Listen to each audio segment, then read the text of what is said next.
The Underdog. Lily Margrave smoothed her gloves out on her knee with a nervous gesture, and darted a glance at the occupant of the big chair opposite her. She had heard of Monsieur Hercule Poirot, the well-known investigator, but this was the first time she had seen him in the flesh. The comic, almost ridiculous aspect that he presented disturbed her conception of him. Could this funny little man with the egg-shaped head and the enormous moustaches really do the wonderful things that were claimed for him? His occupation at the moment struck her as particularly childish. He was piling small blocks of coloured wood one upon the other, and seemed far more interested in the result than in the story she was telling. At her sudden silence, however, he looked sharply across at her. "Mademoiselle, continue, I pray of you. It is not that I do not attend. I attend very carefully, I assure you." He began once more to pile the little blocks of wood one upon the other, while the girl's voice took up the tale again. It was a gruesome tale, a tale of violence and tragedy, but the voice was so calm and unemotional, the recital was so concise, that something of the savour of humanity seemed to have been left out of it.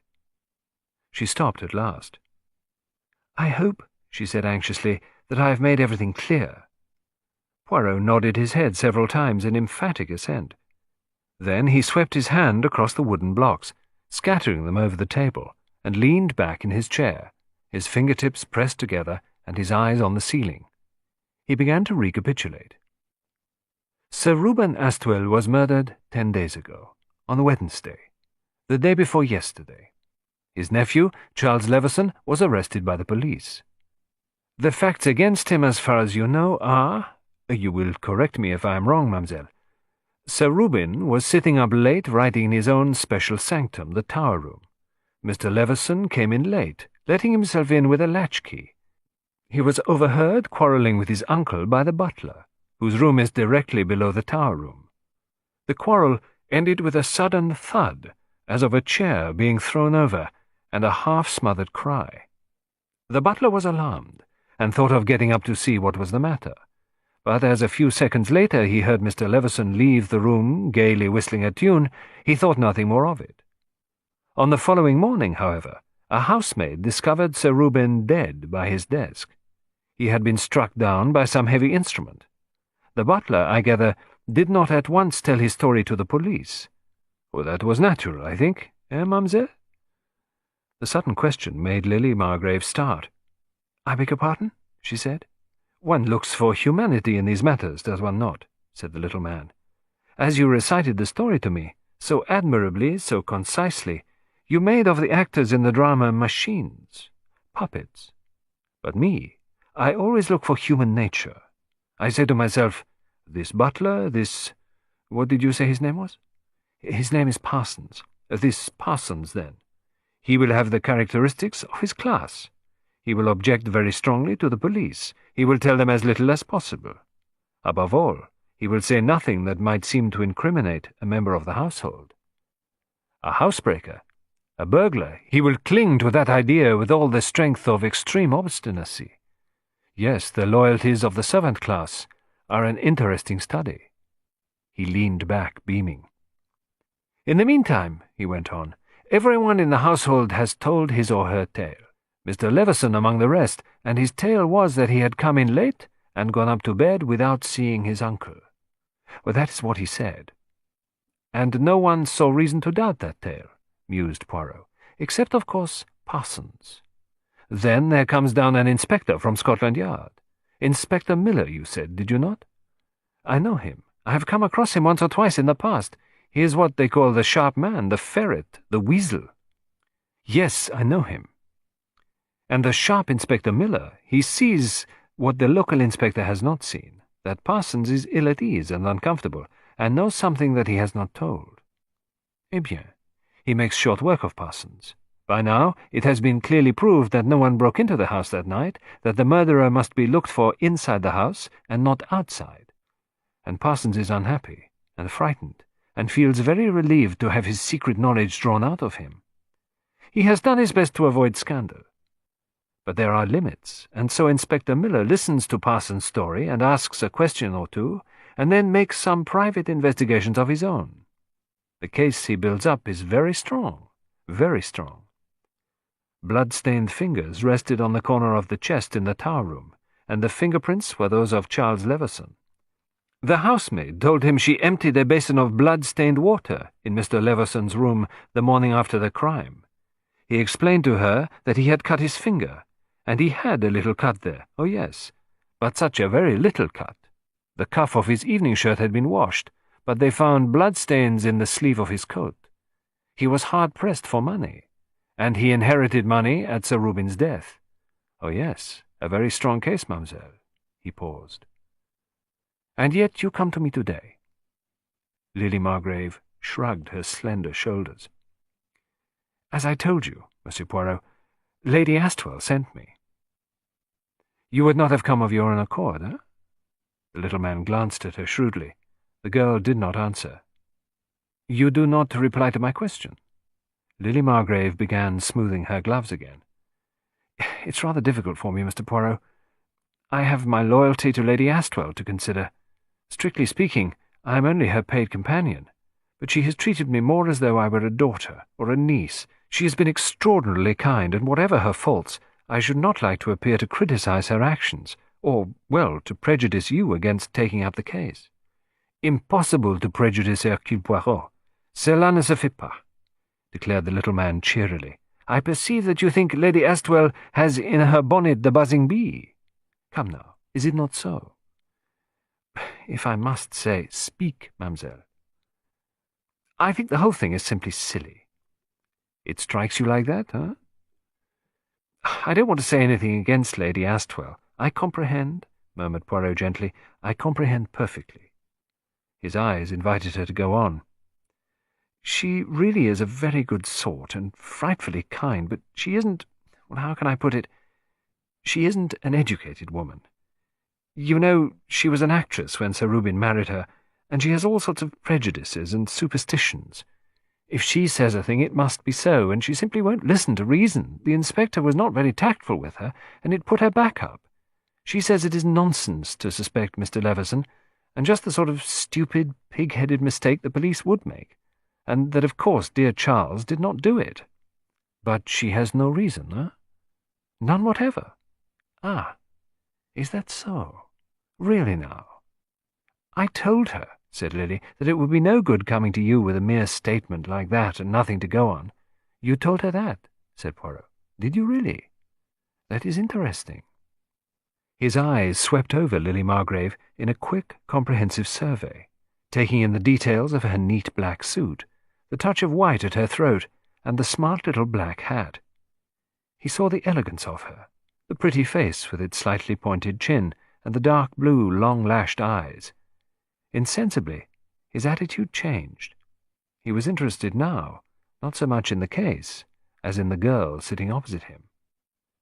Lady Astwell is, I should imagine, mademoiselle, just a trifle inclined to be unbalanced and hysterical? Lily Margrave nodded eagerly. That describes her exactly. She is, as I told you, very kind, but it's impossible to argue with her or make her see things logically. Possibly she suspects someone on her own account, suggested Poirot. Someone quite absurd. That is exactly what she does do, cried Lily. She has taken a great dislike to Sir Reuben's secretary, poor man. She says she knows he did it, and yet it has been proved quite conclusively that poor Owen Trefusis cannot possibly have done it. And she has no reasons? Of course not. It is all intuition with her. Lily Margrave's voice was very scornful. I perceive, mademoiselle, said Poirot, smiling, that you do not believe in intuition. I think it is nonsense, replied Lily. Poirot leaned back in his chair. Les femmes, he murmured. They like to think that it is a special weapon that the good God has given them. And for every once that it shows them the truth, at least 9 times, it leads them astray. I know, said Lily. But I have told you what Lady Astwell is like. You simply cannot argue with her. So you, mademoiselle, being wise and discreet, come along to me as you were bidden, and have managed to put me au courant of the situation. Something in the tone of his voice made the girl look up sharply. Well, of course I know, said Lily apologetically. "How very valuable your time is." "You are too flattering, mademoiselle," said Poirot. "But indeed, yes, it is true. At this present time I have many cases of moment on hand." "I was afraid it might be so," said Lily, rising. "I will tell Lady Astwell." But Poirot did not also rise. Instead, he lay back in his chair and looked steadily up at the girl. "You are in haste to be gone, mademoiselle? Sit down one more little moment, I pray of you." He saw the colour flood into her face and ebb out again. She sat down once more, slowly and unwillingly. "Mademoiselle is quick and decisive," said Poirot. "She must make allowances for an old man like myself who comes to his decisions slowly." "You mistook me, mademoiselle. I did not say that I would not go down to Lady Astwell."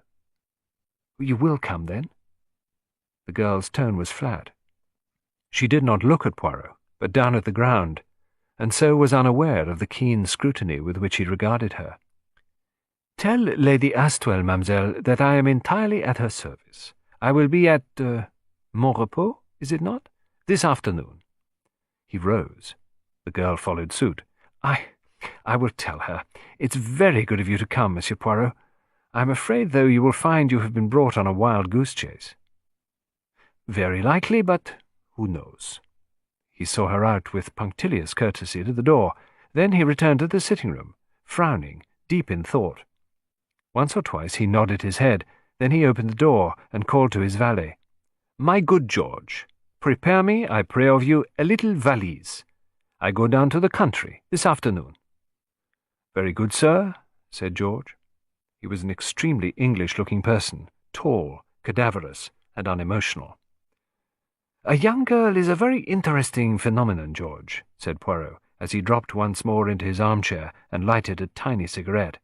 "Especially, you understand, when she has brains. To ask someone to do a thing and at the same time to put them against doing it, that is a delicate operation. It requires finesse. She was very adroit. Oh, very adroit. But Hercule Poirot, my dear George, is of a cleverness quite exceptional." "I have heard you say so, sir." "It is not the secretary she has in mind," mused Poirot. "Lady Astwell's accusation of him she treats with contempt. Just the same, she is anxious that no one should disturb the sleeping dogs. I, my good George, I go to disturb them. I go to make the dog fight. There is a drama there, at Montrepos, a human drama, and it excites me. She was adroit, the little one, but not adroit enough. I wonder what I shall find there." Into the dramatic pause which succeeded these words, George's voice broke apologetically. "Shall I pack dress clothes, sir?" Poirot looked at him sadly. "Always the concentration, the attention to your own job. You are very good for me, George."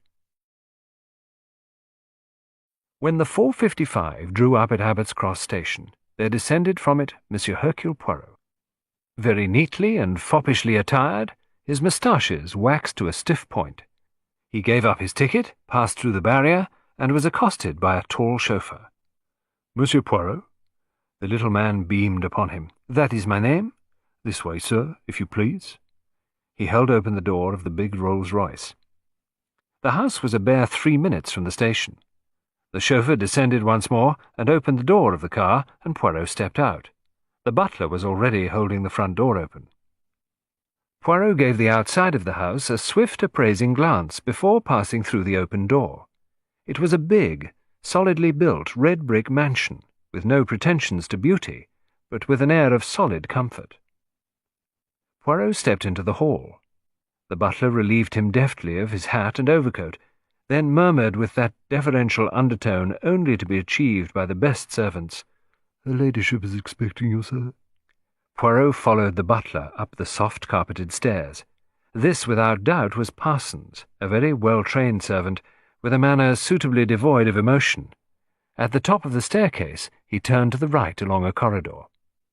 He passed through a door into a little anteroom, from which 2 more doors led. He threw open the left-hand one of these and announced, "Monsieur Poirot, milady." The room was not a very large one, and it was crowded with furniture and knick-knacks.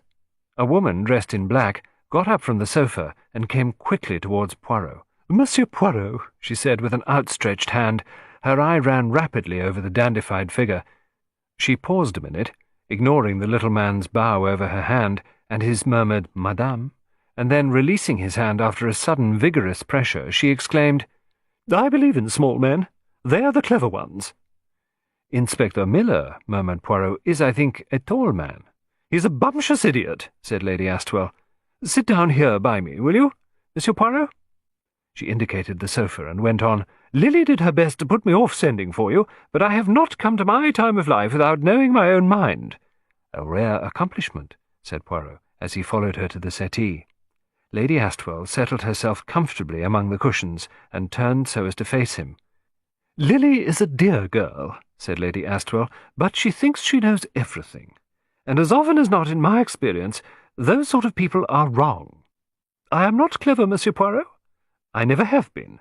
But I am right where many a more stupid person is wrong. I believe in guidance.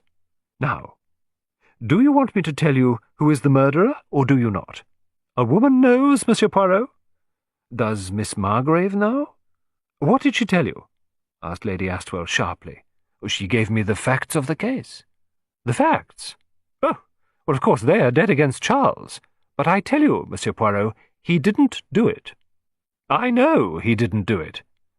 She bent upon him an earnestness that was almost disconcerting. "You are very positive, Lady Astwell." "Trefusis killed my husband, Monsieur Poirot. I am sure of it." "Why?" "Why should he kill him, do you mean? Or why am I sure?" "I tell you I know it. I am funny about those things. I make up my mind at once, and I stick to it."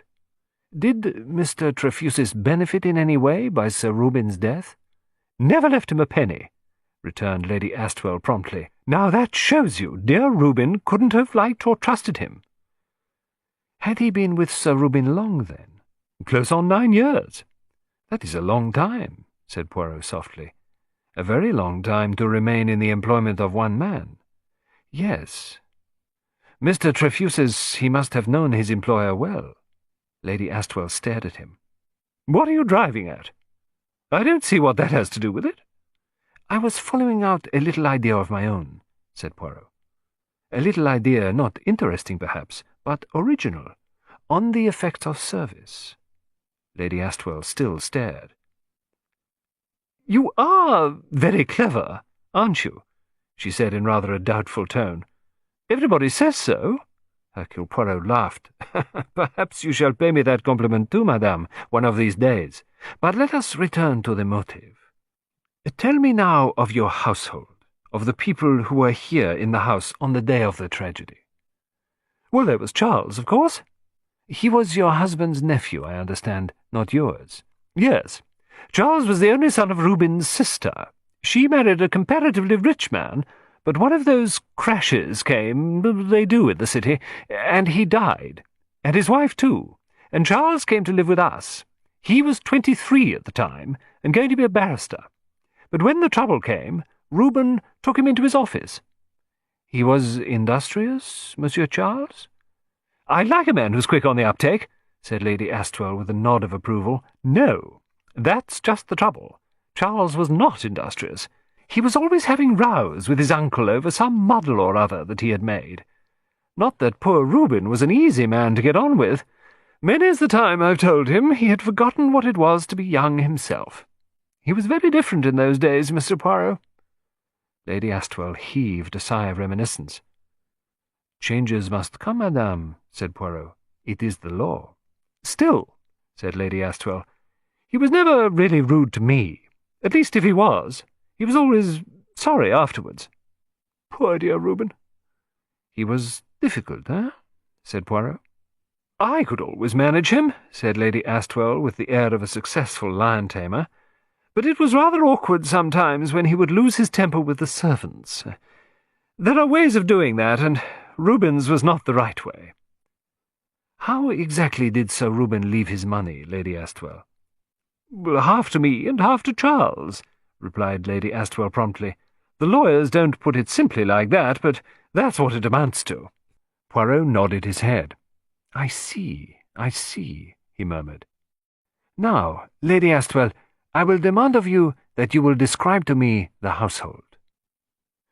There was yourself and Sir Reuben's nephew, Mr. Charles Leveson, and the secretary, Mr. Owen Trefusis, and there was Miss Lily Margrave. Perhaps you will tell me something of that young lady. Oh, you want to know about Lily? Yes. She had been with you long? About a year. I've had a lot of secretary companions, you know, but somehow or other they all got on my nerves. Lily was different. She was tactful, full of common sense, and besides she looked so nice. I do like to have a pretty face about me, Monsieur Poirot. I'm a funny kind of person. I take likes and dislikes straight away. As soon as I saw that girl, I said to myself, she'll do. Did she come to you through friends, Lady Astwell? I think she answered an advertisement. Yes, that was it. You know something of her people, of where she comes from? Her father and mother are out in India, I believe. I didn't really know much about them. But you can see at a glance that Lily is a lady, can't you, Monsieur Poirot? Oh, perfectly, perfectly. Of course, went on Lady Astwell, I am not a lady myself. I know it, and the servants know it, but there is nothing mean-spirited about me. I can appreciate the real thing when I see it, and no one could be nicer than Lily has been to me. I look upon that girl almost as a daughter, Monsieur Poirot. Indeed I do.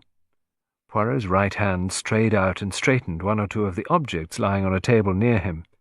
Did Sir Reuben share this feeling? He asked. His eyes were on the knickknacks, but doubtless he noted the pause before Lady Astwell's answer came. With a man it's different. Of course they got on very well. Thank you, madame, said Poirot. He was smiling to himself. And these were the only people in the house that night? He asked. Except, of course, the servants. Oh, there was Victor. Victor? Yes. My husband's brother, you know, and his partner. He lived with you? No, he had just arrived on a visit. He's been out in West Africa for the past few years. West Africa? Murmured Poirot. He had learned that Lady Astwell could be trusted to develop a subject herself if sufficient time was given her. They say it's a wonderful country, but I think it's the kind of place that has a very bad effect upon a man. They drink too much, and they get uncontrolled. None of the Astwells has a good temper, and Victor's, since he came back from Africa, has been simply too shocking. He has frightened me once or twice. Did he frighten Miss Margrave, I wonder? Murmured Poirot gently. Lily? Oh, I don't think he has seen much of Lily. Poirot made a note or two in his diminutive notebook. Then he put the pencil back in its loop and returned the notebook to his pocket. I thank you, Lady Astwell. I will now, if I may, interview Parsons. Will you have him up here? Lady Astwell's hand moved towards the bell. Poirot arrested the gesture quickly. No, 1,000 times no. I will descend to him. But if you think it's better. Lady Astwell was clearly disappointed at not being able to participate in the forthcoming scene. Poirot adopted an air of secrecy. It is essential, he said mysteriously, and left Lady Astwell duly impressed. He found Parsons in the butler's pantry, polishing silver. Poirot opened the proceedings with one of his funny little bows. I must explain myself, he said. I am a detective agent. Yes, sir, said Parsons. We gathered as much. His tone was respectful but aloof. Lady Astwell sent for me, continued Poirot. She is not satisfied. No, she is not satisfied at all. I have heard her ladyship say so on several occasions, said Parsons. In fact, said Poirot, I recount to you the things you already know, eh? Let us then not waste time on these bagatelles. Take me, if you will be so good, to your bedroom, and tell me exactly what it was you heard there on the night of the murder. The butler's room was on the ground floor, adjoining the servants' hall. It had barred windows, and the strong room was in one corner of it. Parsons indicated the narrow bed. I had retired, sir, at 11 o'clock. Miss Margrave had gone to bed, and Lady Astwell was with Sir Reuben in the tower room. Lady Astwell was with Sir Reuben? Ah. Proceed. The tower room, sir, is directly over this. If people are talking in it, one can hear the murmur of voices, but naturally not anything that is said. I must have fallen asleep about 11:30. It was just 12 o'clock when I was awakened by the sound of the front door being slammed to, and knew that Mr. Leveson had returned. Presently I heard footsteps overhead, and a minute or two later Mr. Leveson's voice talking to Sir Reuben. It was my fancy at the time, sir, that Mr. Leveson was, I should not exactly like to say drunk, but inclined to be a little indiscreet and noisy. He was shouting at his uncle at the top of his voice. I caught a word or two here or there, but not enough to understand what it was all about, and then there was a sharp cry and a heavy thud. There was a pause, and Parsons repeated the last words. "A heavy thud," he said impressively. "If I mistake it not, it is a dull thud in most works of romance," murmured Poirot. "Maybe, sir," said Parsons severely. "It was a heavy thud that I heard." "A thousand pardons," said Poirot. "Do not mention it, sir. After the thud, in the silence, I heard Mr. Leveson's voice as plain can be, raised high. 'My God,' he said, 'my God,' just like that, sir." Parsons, from his first reluctance to tell the tale, had now progressed to a thorough enjoyment of it. He fancied himself mightily as a narrator. Poirot played up to him. "Mon Dieu," he murmured, "what emotion you must have experienced!" "Yes, indeed, sir," said Parsons. "As you say, sir. Not that I thought very much of it at the time, but it did occur to me to wonder if anything was amiss, and whether I had better go up and see. I went to turn the electric light on, and was unfortunate enough to knock over a chair. I opened the door and went through the servants' hall, and opened the other door which gives on a passage. The back stairs lead up from there, and as I stood at the bottom of them, hesitating, I heard Mr. Leveson's voice from up above, speaking hearty and cheery-like. 'No harm done, luckily,' he says. 'Good night.' And I heard him move off along the passage to his own room, whistling. Of course I went back to bed at once. Just something knocked over, that's all I thought it was. I ask you, sir, was I to think Sir Reuben was murdered, with Mr. Leveson saying good night and all?" "You are sure it was Mr. Leveson's voice you heard?" Parsons looked at the little Belgian pityingly, and Poirot saw clearly enough that, right or wrong, Parsons' mind was made up on this point. "Is there anything further you would like to ask me, sir?" "There is one thing," said Poirot. "Do you like Mr. Leveson?" I beg your pardon, sir?" "It is a simple question. Do you like Mr. Leveson?" Parsons, from being startled at first, now seemed embarrassed. "The general opinion in the servants' hall, sir," he said, and paused. "By all means," said Poirot. "Put it that way if it pleases you." "The opinion is, sir, that Mr. Leveson is an open-handed young gentleman, but not, if I may say so, particularly intelligent, sir." "Ah," said Poirot. "Do you know, Parsons, that without having seen him, that is also precisely my opinion of Mr. Leveson?" "Indeed, sir." "What is your opinion, I beg your pardon, the opinion of the servants' hall, of the secretary?" "He is a very quiet, patient gentleman, sir, anxious to give no trouble." "Vraiment?" said Poirot. The butler coughed. "Her ladyship, sir," he murmured, "is apt to be a little hasty in her judgments." "Then, in the opinion of the servants' hall, Mr. Leveson committed the crime?" "We none of us wish to think it was Mr. Leveson," said Parsons. Well, plainly, we didn't think he had it in him, sir." "But he has a somewhat violent temper, has he not?" asked Poirot. Parsons came nearer to him. "If you're asking me who had the most violent temper in this house—" Poirot held up a hand. But that is not the question I should ask," he said softly. "My question would be, who has the best temper?" Parsons stared at him open-mouthed. Poirot wasted no further time on him. With an amiable little bow — he was always amiable — he left the room and wandered out into the big square hall of Montrepos. There he stood a minute or two in thought. Then, at a slight sound that came to him, cocked his head to one side in the manner of a perky robin, and finally, with noiseless steps, crossed to one of the doors that led out of the hall.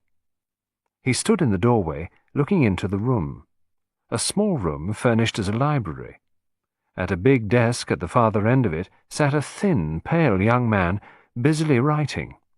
He had a receding chin and wore pince-nez. Poirot watched him for some minutes, and then he broke the silence by giving a completely artificial and theatrical cough. Coughed Monsieur Hercule Poirot. The young man at the desk stopped writing and turned his head. He did not appear unduly startled, but an expression of perplexity gathered on his face as he eyed Poirot.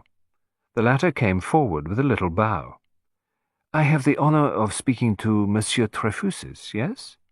Ah, my name is Poirot, Hercule Poirot. You may perhaps have heard of me?" "Oh, yes, certainly," said the young man.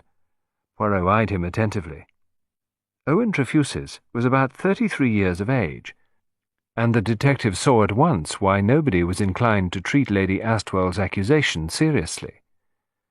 Mr. Owen Trefusis was a prim, proper young man, disarmingly meek, the type of man who can be, and is, systematically bullied. One could feel quite sure that he would never display resentment. "Oh, Lady Astwell sent for you, of course," said the secretary. "She mentioned that she was going to do so. Is there any way in which I can help you?" His manner was polite, without being effusive. Poirot accepted a chair and murmured gently, "Has Lady Astwell said anything to you of her beliefs and suspicions?" Owen Trefusis smiled a little. "As far as that goes," he said, "I believe she suspects me. It is absurd, but there it is. She has hardly spoken a civil word to me since Sir Reuben's death, and she shrinks against the wall as I pass by." His manner was perfectly natural, and there was more amusement than resentment in his voice. Poirot nodded with an air of engaging frankness. "Between ourselves," he explained, "she said the same thing to me. I did not argue with her. Me, I have made it a rule never to argue with very positive ladies. You comprehend, it is a waste of time." "Oh, quite." "I say, yes, madame. Oh, perfectly, madame. Précisément, madame. They mean nothing, those words, but they soothe all the same. I make my investigations, for though it seems almost impossible that anyone except Monsieur Leveson could have committed the crime, yet, well, the impossible has happened before now." "I understand your position perfectly," said the secretary.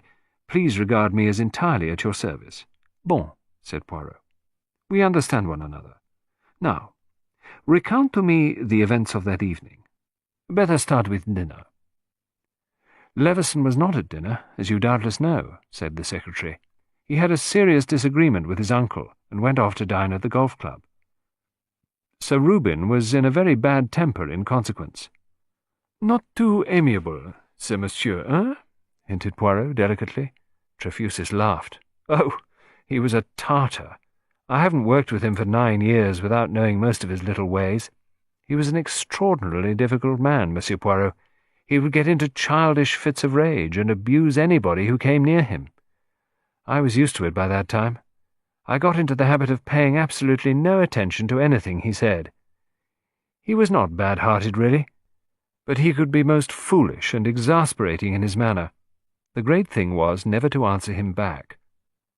"Were other people as wise as you were in that respect?" Trefusis shrugged his shoulders. "Lady Astwell enjoyed a good row," he said. "She was not in the least afraid of Sir Reuben, and she always stood up to him and gave him as good as she got. They always made it up afterwards, and Sir Reuben was really devoted to her." "Did they quarrel that night?" The secretary looked at him sideways, hesitated a minute, then he said, "Well, I believe so. What made you ask?" "An idea, that is all." "Well, I don't know, of course," explained the secretary, "but things looked as though they were working up that way." Poirot did not pursue the topic. "Who else was at dinner?" "Miss Margrave, Mr. Victor Astwell, and myself." "And afterwards?" "We went into the drawing-room. Sir Reuben did not accompany us. About 10 minutes later he came in and hauled me over the coals for some trifling matter about a letter. I went up with him to the tower-room and set the thing straight. Then Mr. Victor Astwell came in and said he had something he wished to talk to his brother about, so I went downstairs and joined the two ladies. About a quarter of an hour later I heard Sir Reuben's bell ringing violently, and Parsons came to say I was to go up to Sir Reuben at once. As I entered the room, Mr. Victor Astwell was coming out. He nearly knocked me over. Something had evidently happened to upset him. He has a very violent temper. I really believe he didn't see me." "Did Sir Reuben make any comment on the matter?" "He said, 'Victor is a lunatic.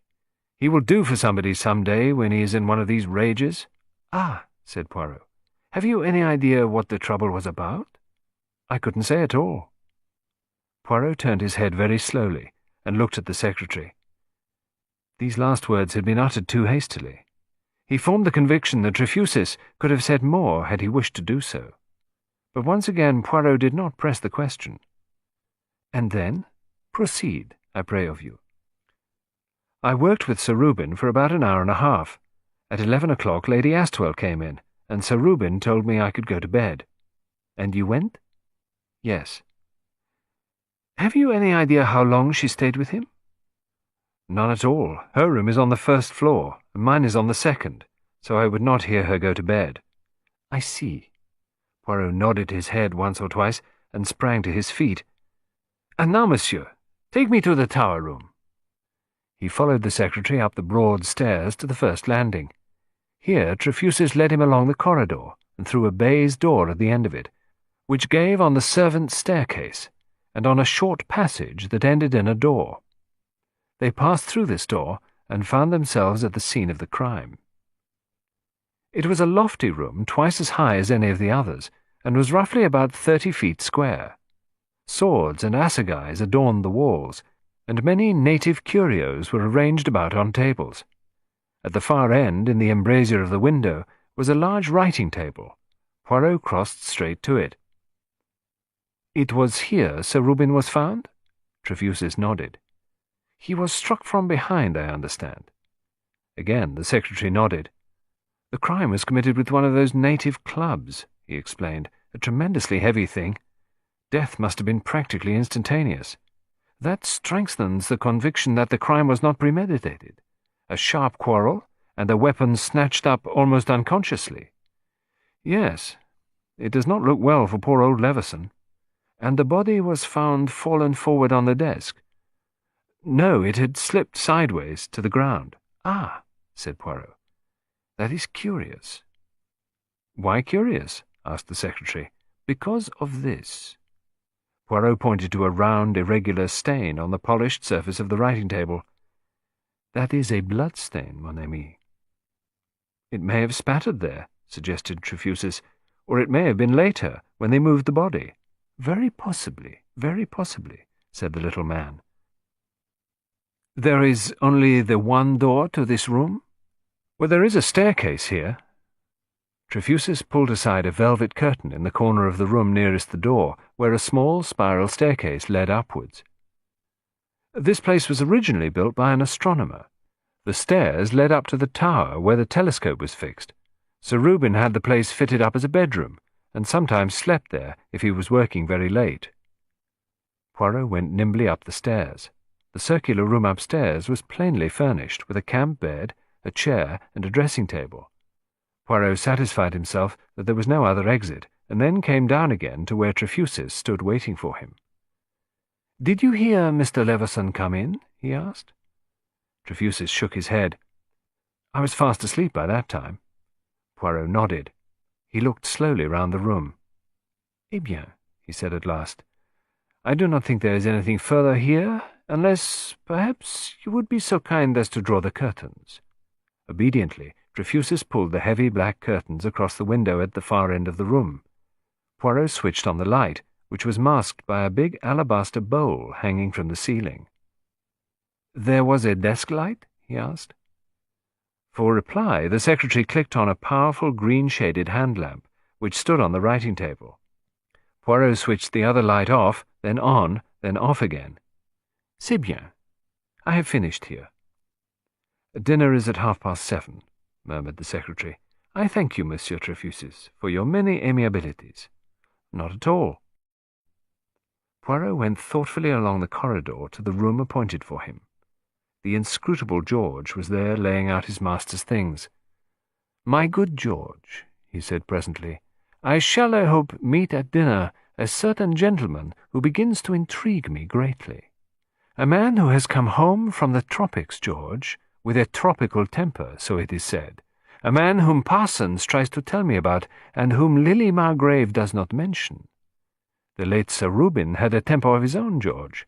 Supposing such a man were to come into contact with a man whose temper was worse than his own. How do you say it? The fur would jump about, huh? Would fly is the correct expression, sir, and it is not always the case, sir. Not by a long way. No? No, sir. There was my Aunt Jemima, sir. A most shrewdish tongue she had, bullied a poor sister of hers who lived with her something shocking, she did. Nearly worried the life out of her. But if anyone came along who stood up to her, well, it was a very different thing. It was meekness she couldn't bear. Ha, said Poirot. It is suggestive, that. George coughed apologetically. Is there anything I can do in any way, sir? He inquired delicately. To, assist you, sir? Oh, certainly, said Poirot promptly. You can find out for me what colour evening dress Miss Lily Margrave wore that night, and which housemaid attends her. George received these commands with his usual stolidity. Very good, sir. I will have the information for you in the morning. Poirot rose from his seat and stood gazing into the fire. You are very useful to me, George, he murmured. Do you know, I shall not forget your Aunt Jemima. Poirot did not, after all, see Victor Astwell that night. A telephone message came from him that he was detained in London. He attends to the affairs of your late husband's business, sir? Asked Poirot of Lady Astwell. Victor is a partner, she explained. He went out to Africa to look into some mining concessions for the firm. It was mining, wasn't it, Lily? Yes, Lady Astwell. Gold mines, I think.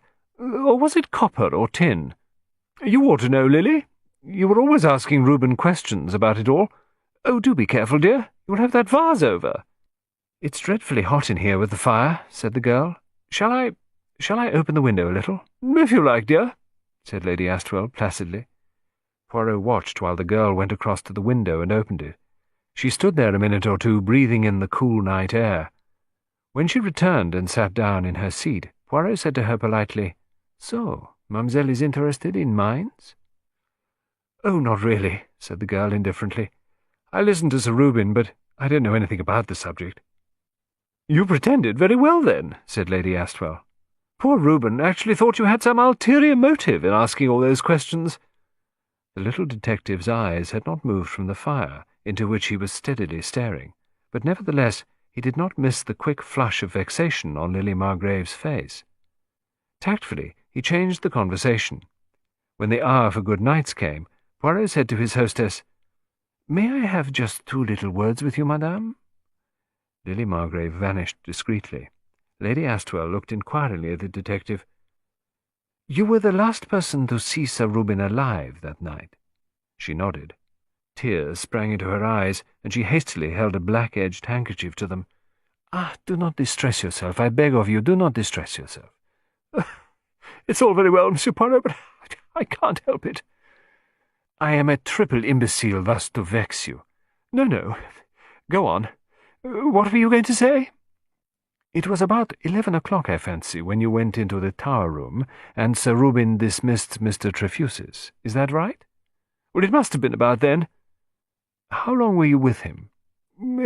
It was just 11:45 when I got up to my room. I remember glancing at the clock. Lady Astwell, will you tell me what your conversation with your husband was about? Lady Astwell sank down on the sofa and broke down completely. Her sobs were vigorous. We quarrelled, she moaned. What about? Poirot's voice was coaxing, almost tender. Lots of things. It began with Lily. Reuben took a dislike to her for no reason, and said he had caught her interfering with his papers. He wanted to send her away, and I said she was a dear girl, and I would not have it. And then he started shouting me down, and I wouldn't have that, so I just told him what I thought of him. Not that I really meant it, Monsieur Poirot. He said he had taken me out of the gutter to marry me, and I said, but what does it all matter now? I shall never forgive myself. You know how it is, Monsieur Poirot.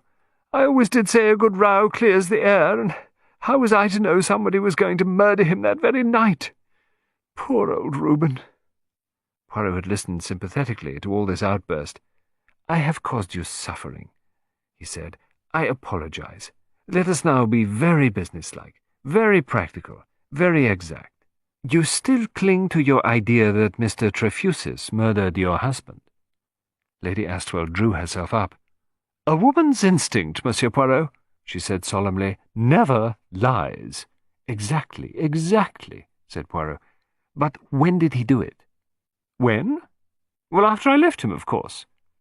"You left Sir Reuben at 11:45. At 11:05, Mr. Leveson came in.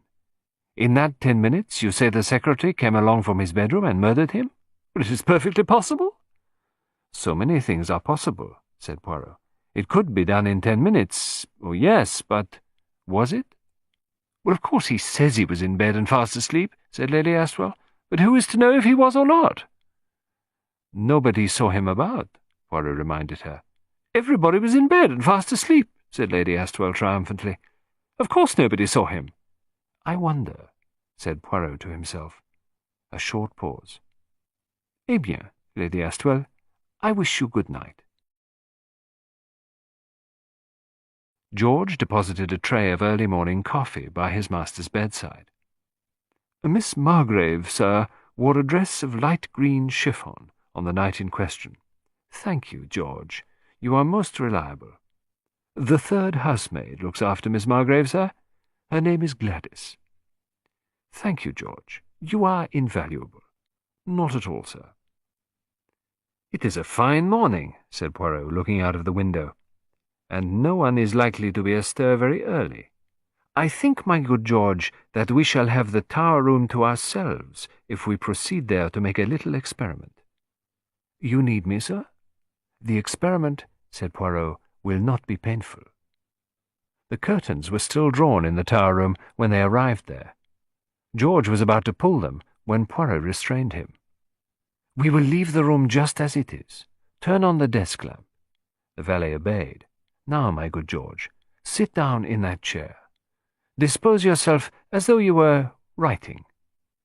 Très bien. Me? I seize a club. I steal up behind you. So, and I hit you on the back of the head." "Yes, sir," said George. "Ah," said Poirot, "but when I hit you, do not continue to write. You comprehend, I cannot be exact. I cannot hit you with the same force with which the assassin hit Sir Reuben. When it comes to that point, we must do the make-believe. I hit you on the head, and you collapse, so. The arms well relaxed, the body limp. Permit me to arrange you. But no, do not flex your muscles." He heaved a sigh of exasperation. "You press admirably the trousers, George," he said, "but the imagination, you possess it not. Get up and let me take your place." Poirot, in his turn, sat down at the writing-table. "I write," he declared. "I write busily. You steal up behind me, you hit me on the head with the club, crash! The pen slips from my fingers, I drop forward, but not very far forward, for the chair is low and the desk is high, and moreover my arms support me. Have the goodness, George, to go back to the door, stand there, and tell me what you see." "Yes, George?" encouragingly. "I see you, sir, sitting at the desk." "Sitting at the desk?" "It is a little difficult to see plainly, sir," explained George, "being such a long way away, sir, and the lamp being so heavily shaded. If I might turn on this light, sir?" His hand reached out to the switch. "Not at all," said Poirot sharply. "We shall do very well as we are. Here I am, bending over the desk. There you are, standing by the door. Advance now, George. Advance, and put your hand on my shoulder." George obeyed. "Lean on me a little, George, to steady yourself on your feet, as it were. Ah, voilà." Hercule Poirot's limp body slid artistically sideways. "I collapse. So," he observed. "Yes, it is very well imagined. There is now something most important that must be done." "Indeed, sir?" said the valet. "Yes, it is necessary that I should breakfast well." The little man laughed heartily at his own joke. "The stomach, George! It must not be ignored." George maintained a disapproving silence. Poirot went downstairs, chuckling happily to himself. He was pleased at the way things were shaping. After breakfast, he made the acquaintance of Gladys, the third housemaid. He was very interested in what she could tell him of the crime. She was sympathetic towards Charles, although she had no doubt of his guilt. "Poor young gentleman, sir. It seems hard, so it does, him not being quite himself at the time." "He and Miss Margrave should have got on well together," suggested Poirot, "as the only two young people in the house." Gladys shook her head. "Very stand-offish Miss Lily was with him. She wouldn't have no carryings on, she made it plain." "He was fond of her, was he?" "Oh, only in passing, so to speak. No harm in it, sir." "Mr. Victor Astwell, now he is properly gone on Miss Lily," she giggled. "Ah, vraiment?" Gladys giggled again. "Sweet on her straight away he was. Miss Lily is just like a lily, isn't she, sir? So tall, and such a lovely shade of gold hair." "She should wear a green evening frock," mused Poirot. "There is a certain shade of green—" "She has one, sir," said Gladys. "Of course she can't wear it now, being in mourning, but she had it on the very night Sir Reuben died." "It should be light green, not a dark green," said Poirot. "It is light green, sir. If you wait a minute, I'll show it to you. Miss Lily's just gone out with the dogs." Poirot nodded. He knew that as well as Gladys did. In fact, it was only after seeing Lily safely off the premises that he had gone in search of the housemaid. Gladys hurried away, and returned a few minutes later with a green evening dress on a hanger. "Exquis," murmured Poirot, holding up hands of admiration. "Permit me to take it to the light a minute." He took the dress from Gladys, turned his back on her, and hurried to the window. He bent over it, then held it out at arm's length. "It is perfect," he declared. "Perfectly ravishing. 1,000 thanks for showing it to me." "Not at all, sir," said Gladys. "We all know that Frenchmen are interested in ladies' dresses." "You are too kind," murmured Poirot. He watched her hurry away again with the dress. Then he looked down at his 2 hands and smiled. In the right hand was a tiny pair of nail scissors. In the left was a neatly clipped fragment of green chiffon. "And now," he murmured, "to be heroic." He returned to his own apartment and summoned George. "On the dressing-table, my good George, you will perceive a gold scarf-pin." "Yes, sir." "On the washstand is a solution of carbolic. Immerse, I pray you, the point of the pin in the carbolic." George did as he was bid. He had long ago ceased to wonder at the vagaries of his master. "I have done that, sir." "Très bien. Now, approach. I tender to you my first finger. Insert the point of the pin in it." "Excuse me, sir. You want me to prick you, sir?" "But yes, you have guessed correctly. You must draw blood, you understand, but not too much." George took hold of his master's finger. Poirot shut his eyes and leaned back. The valet stabbed at the finger with the scarf-pin, and Poirot uttered a shrill yell. "Je vous remercie, George," he said. "What you have done is ample." Taking a small piece of green chiffon from his pocket, he dabbed his finger with it gingerly. "The operation has succeeded to a miracle," he remarked, gazing at the result. "You have no curiosity, George? Now, that is admirable." The valet had just taken a discreet look out of the window. "Excuse me, sir," he murmured. "A gentleman has driven up in a large car." "Ah, said Poirot. He rose briskly to his feet. "The elusive Monsieur Victor Astwell. I go down to make his acquaintance." Poirot was destined to hear Mr. Victor Astwell some time before he saw him. A loud voice rang out from the hall. "Mind what you're doing, you damned idiot! That case has got glass in it! Curse you, Parsons! Get out of the way! Put it down, you fool!" Poirot skipped nimbly down the stairs. Victor Astwell was a big man. Poirot bowed to him politely. "Who the devil are you?" roared the big man. Poirot bowed again. "My name is Hercule Poirot." "Lord!" said Victor Astwell. "So Nancy sent for you after all, did she?" He put a hand on Poirot's shoulder and steered him into the library. "So you're the fellow they make such a fuss about," he remarked, looking him up and down. "Sorry for my language just now. That chauffeur of mine's a damned ass, and Parsons always gets on my nerves, blithering old idiot. I don't suffer fools gladly, you know," he said half apologetically. "But by all accounts you're not a fool, eh, Monsieur Poirot?" He laughed breezily. "Those who have thought so have been sadly mistaken," said Poirot placidly. "Is that so? Well, so Nancy's carted you down here. Got a bee in her bonnet about the secretary. There's nothing in that. Trefusis is as mild as milk. Drinks milk, too, I believe. The fellow's a teetotaler. Rather a waste of your time, isn't it? If one has an opportunity to observe human nature, time is never wasted, said Poirot quietly. Human nature, eh? Victor Astwell stared at him. Then he flung himself down in a chair. Anything I can do for you? Yes, you can tell me what your quarrel with your brother was about that evening. Victor Astwell shook his head. Nothing to do with the case, he said decisively. One can never be sure, said Poirot. It had nothing to do with Charles Leveson. Lady Astwell thinks that Charles had nothing to do with the murder. Oh, Nancy! Parsons assumes that it was Monsieur Charles Leveson who came in that night. But he didn't see him. Remember, nobody saw him. It's very simple. Reuben had been pitching into young Charles. Now, not without good reason, I must say. Later on, he tried to bully me. I told him a few home truths, and just to annoy him, I made up my mind to back the boy. I meant to see him that night so as to tell him how the land lay. When I went out to my room, I didn't go to bed. Instead, I left the door ajar, and sat on a chair smoking. My room is on the second floor, Monsieur Poirot, and Charles's room is next to it. Pardon my interrupting you.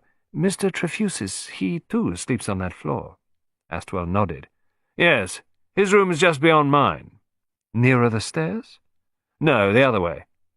A curious light came into Poirot's face, but the other didn't notice it, and went on. As I say, I waited up for Charles.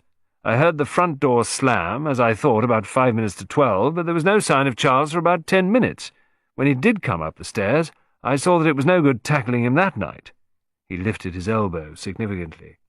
I see, murmured Poirot. Poor devil couldn't walk straight, said Astwell. He was looking pretty ghastly, too. I put it down to his condition at the time. Of course, now I realize he'd come straight from committing the crime. Poirot interposed a quick question. You heard nothing from the tower room? Well, no. But you must remember that I was right at the other end of the building. The walls are thick, and I don't believe you would even hear a pistol shot fired from there. Poirot nodded. I asked if you'd like some help getting into bed, continued Astwell, but he said he was all right and went into his room and banged the door. I undressed and went to bed. Poirot was staring thoughtfully at the carpet. You realize, Monsieur Astwell, he said at last, that your evidence is very important. Well, I suppose so. At least, what do you mean? Your evidence that 10 minutes elapsed between the slamming of the front door and Leveson's appearance upstairs. He himself says, so I understand, that he came into the house and went straight up to bed, but there is more than that. Lady Astwell's accusation of the secretary is fantastic, I admit, yet up to now it has not been proved impossible, but your evidence creates an alibi. How is that? Lady Astwell says that she left her husband at 11:45, while the secretary had gone to bed at 11 o'clock. The only time he could have committed the crime was between 11:45 and Charles Leveson's return. Now, if, as you say, you sat with your door open, he could not have come out of his room without your seeing him. Well, that is so, agreed the other. There is no other staircase? No. To get down to the tower room, he would have had to pass my door, and he didn't. I'm quite sure of that. And anyway, Monsieur Poirot, as I said just now, the man is as meek as a parson, I assure you. Oh, but yes, said Poirot soothingly. I understand all that. He paused. And you will not tell me the subject of your quarrel with Sir Reuben? The other's face turned a dark red. You'll get nothing out of me. Poirot looked at the ceiling. I can always be discreet, he murmured, where a lady is concerned. Victor Astwell sprang to his feet. Damn you! How did you... What do you mean? I was thinking, said Poirot, of Miss Lily Margrave. Victor Astwell stood undecided for a minute or two, then his colour subsided, and he sat down again. You are too clever for me, Monsieur Poirot, yes. It was Lily we quarrelled about. Reuben had his knife into her. He had ferreted out something or other about the girl, false references, something of that kind. I don't believe a word of it myself. And then he went further than he had any right to go. Talked about her stealing down at night and getting out of the house to meet some fellow or other. My God, I gave it to him. I told him that better men than he had been killed for saying less. That soon shut him up. Reuben was inclined to be a bit afraid of me when I got going. "I hardly wonder at it," murmured Poirot politely. "I think a lot of Lily Margrave," said Victor in another tone. "A nice girl through and through." Poirot did not answer. He was staring in front of him, seemingly lost in abstraction. He came out of his brown study with a jerk. "I must, I think, promenade myself a little. There is a hotel here, yes?" "Two," said Victor Astwell. "The Golf Hotel up by the links, and the Mitre down by the station."